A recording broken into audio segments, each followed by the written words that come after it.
Welcome to Magnificat.tv News, home of the news of the church. Today is Wednesday, August 16th, 2017. The Vatican, with specific permission from the Pope, have warned some Belgian religious that if they administer euthanasia in their hospitals, that they will be banned and expelled from the congregation. The situation in Venezuela continues to be very critical. The Vatican has requested that they reverse the destruction of the democracy. The regime's response, however, has been an attack on a convent of nuns. The American bishops have criticized the immigration bill that has been introduced in the United States Senate this week. The bill would heavily restrict the arrival of refugees. Two people of the same party have been put against each other, and the church is obliged to mediate. That is the current situation with the open crisis between the president and the vice president of Ecuador. According to U.S. media, the Protestants that advise President Trump would have asked to meet with the Pope in order to protest the accusation that they have been fostering an ecumenism of hate. The Vatican is completely opposed to euthanasia. That is what can be gathered from the decision, supported by the Pope, to expel religious members who want to administer it in their hospitals from a congregation.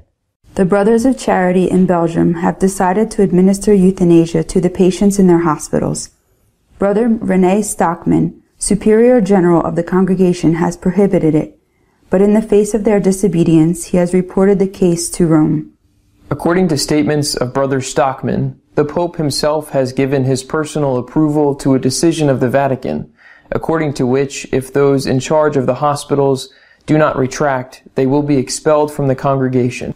The brothers, who are part of the board of directors of the Brothers of Charity Group, must also sign a joint letter before the end of August, stating that they fully support the magisterium of the Catholic Church, which has always confirmed that human life must be respected and protected from the moment of conception until its natural end.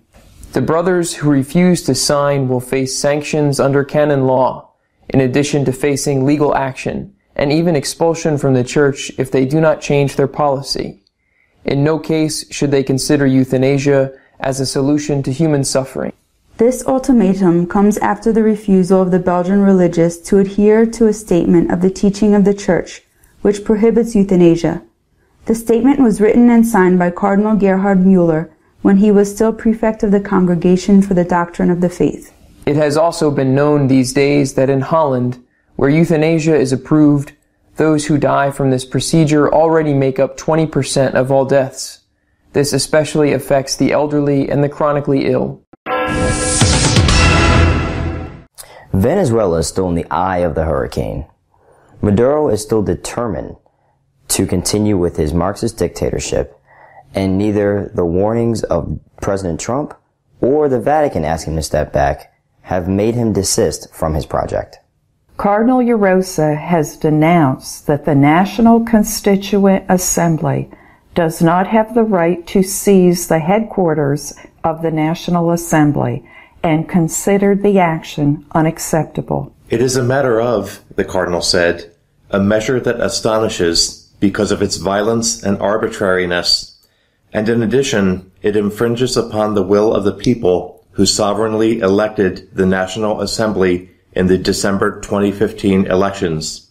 Once again, he called the National Constituent Assembly an invalidly appointed body whose election is under suspicion of fraud.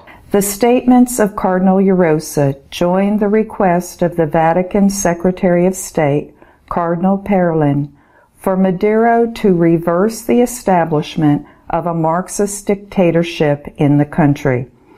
Also, they join the warnings made by President Trump concerning a possible military intervention in Venezuela.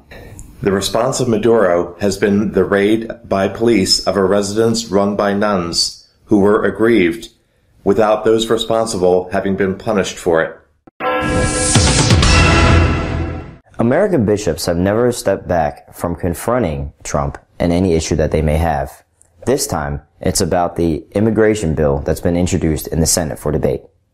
A Senate proposal to limit immigration, which counts on the backing of the President of the United States, Donald Trump, received harsh criticism from the Catholic bishops of the country because it would harm family unity and it would affect many vulnerable people. Had this discriminatory legislation been in place generations ago, many of the people who built and defended this nation would have been excluded, said Bishop Joe Vasquez, Bishop of Austin, and Chairman of the United States Conference of Catholic Bishops Committee on Migration. The new law would cut the number of legal immigrants that the United States accepts each year in half. In addition, it would restrict the number of permanent resident cards for foreigners looking to be reunited with their families, and cut the number of refugees that will be allowed to enter the country in half.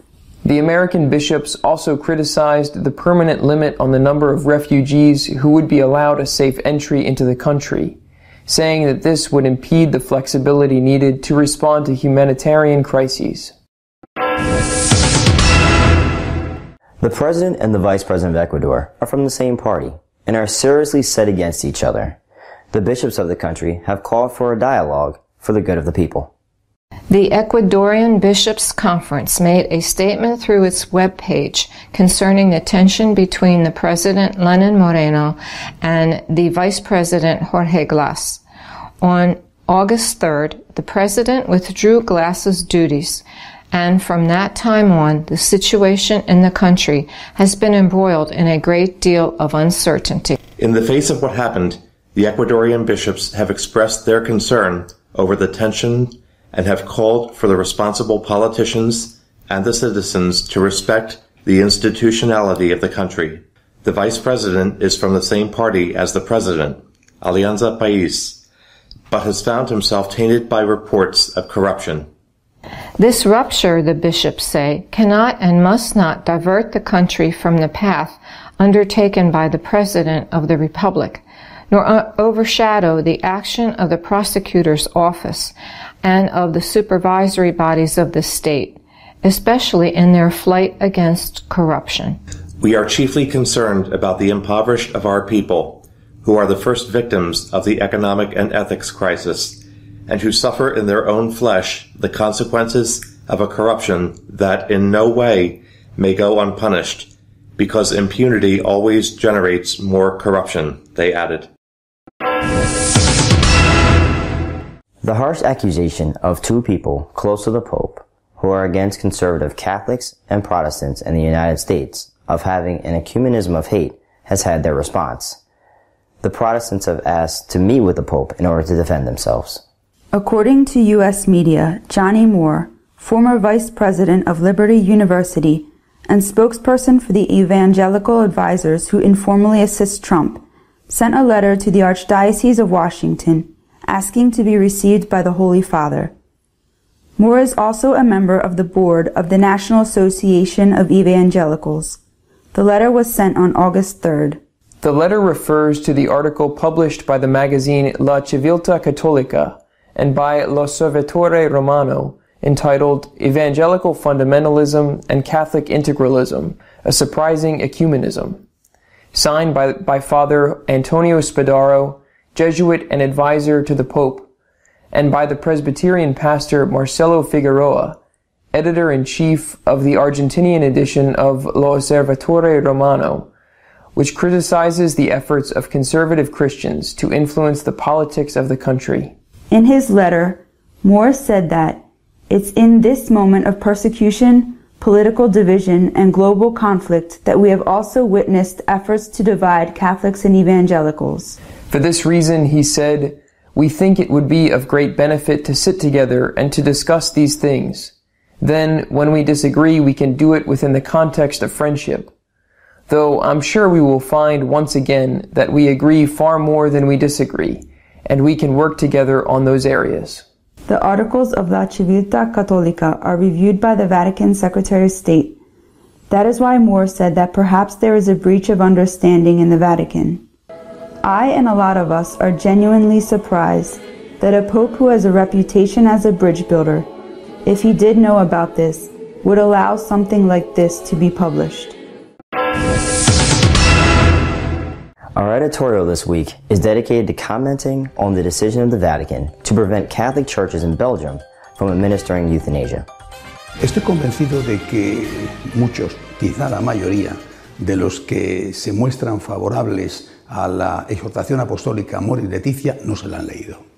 Y digo esto porque las posiciones que defienden no coinciden para nada con las que defiende el Papa Francisco en esa exhortación apostólica. Probablemente tampoco les importa, es decir, seguramente no les importa lo que dice el Papa, sino lo que ellos dicen que dice el Papa y que es lo que dicen los medios de comunicación que dice el Papa y que muchas veces no tiene nada que ver con lo que de verdad dice el Papa. Ya he dicho muchas veces que con amigos así no se necesitan enemigos. La verdad es que en la Amoris Laetitia el Papa es clarísimo, rotundo, fuerte en la oposición radical, por ejemplo, a la ideología de género, al aborto, a la eutanasia. Lo mismo que sus predecesores, sin desmerecer en nada de ellos, el pontificado del Papa Francisco es una defensa total de la vida, desde la concepción hasta la muerte natural. Un ejemplo de esto es lo que está pasando en Bélgica. Allí hay una congregación dedicada a la sanidad, los Hermanos de la Caridad. Esta congregación, una congregación ya relativamente antigua, nació en el año 1807, aunque en este momento, al menos en Bélgica, se encuentra al borde de la desaparición por falta de vocaciones, como otras. Es una congregación importante, de una forma especial en Flandes.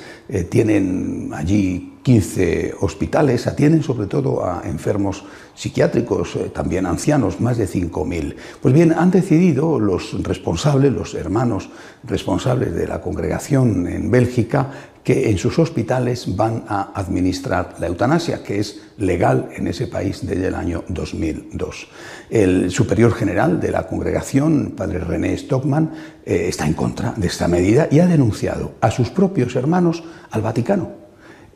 Porque, por supuesto, primero les dijo que no tenían que hacerlo, no le han hecho caso, y él ha llevado el caso al Vaticano denunciando a sus propios hermanos. Pues bien, el Vaticano ha estudiado el tema, ha zanjado la cuestión con el apoyo explícito del propio pontífice, clarísimo en la defensa de la vida, diciendo que o renuncian al propósito de dar la eutanasia a los enfermos que la soliciten en sus hospitales, o bien tienen que dejar la congregación e incluso se arriesgan a una excomunión. Es decir, una postura, la del Vaticano, respaldada por el Papa, radical y firme. Eutanasia no en los centros hospitalarios católicos. Pero este es un detalle que indica, como digo, la firmeza de la Santa Sede y del Papa en este tema. Pero es algo que nos permite ver el fondo de la cuestión, la eutanasia. La eutanasia está ya como un ave de presa que se cierne sobre Europa. Europa es un continente avejentado, no todo igual, pero en su mayor parte, un continente avejentado, un continente donde además hay una elevada esperanza de vida y por lo tanto está en peligro lo que se conoce como el estado de bienestar. Es decir, el pago de las pensiones, una excelente cobertura médica, no hay dinero para pagar esto. Y lo que hay que hacer, lo que han pensado que hay que hacer es acabar con los que sobran. ¿Y quiénes sobran? Los que más gastan en sanidad, los ancianos, los enfermos crónicos. Bueno, pues muy bien, primero se prepara a la gente, o sea, primero se aprueba una ley, después se prepara a la gente dejándola sola, haciéndola que sufra por la soledad, no por la falta de medicinas o por dolores físicos, sino que sufra por la soledad, se les conduce a esas personas a que ellos mismos pidan la eutanasia. No es una broma. En Holanda, el 20% de las muertes son ya fruto de la eutanasia y la mayoría ancianos, que no tienen dolores físicos más que los normales de la edad que se tienen, pero sí que se sienten profundamente solos porque su familia, sus hijos o sus nietos los han abandonado, los han metido en algún lugar público y ya no quieren saber nada más de ellos. Es decir, la eutanasia se está planteando, sobre todo por la izquierda europea, como la forma de acabar con el déficit de la seguridad social. Es decir, pocos ingresos debido a que hay cada vez menos jóvenes que trabajan y muchos gastos debido a que la gente vive mucho. Hay que acabar con los que sobran, hay que acabar con los ancianos. La Iglesia ha perdido ya unas cuantas batallas, no ha perdido la guerra, pero se ha perdido unas cuantas batallas. Hemos perdido la batalla del aborto, aunque hay que seguir luchando, porque estamos en una guerra a largo plazo. Estamos perdiendo, por desgracia, en muchos sitios la batalla de la ideología de género, todavía no al nivel del aborto, por supuesto, pero ya cada vez más se van implementando leyes que van en esa directriz de la ideología de género. Y ahora estamos dando, o vamos a tener que dar, la batalla de la eutanasia. Hay que darla. Y hay que darla porque nuestro deber es defender al ser humano. Nuestro deber es defender la vida. Nuestro deber es defender la familia. Y no podemos renunciar a esta batalla. No podemos renunciar a la defensa de la vida desde la concepción a la muerte natural. Afortunadamente, los papas han sido siempre ejemplares y pioneros en esta batalla. Lo hizo San Juan Pablo II, lo hizo Benedicto XVI y lo está haciendo con toda la firmeza el Papa Francisco. Lo de Bélgica es una señal, un aviso a navegantes para que todos vean que esto va en serio, que no es una cuestión de broma. Hasta la semana que viene, si Dios quiere. If you wish to keep up with the news of the Church, feel free to visit our news webpage at catholicosonline.org. See you in 2 weeks, God willing.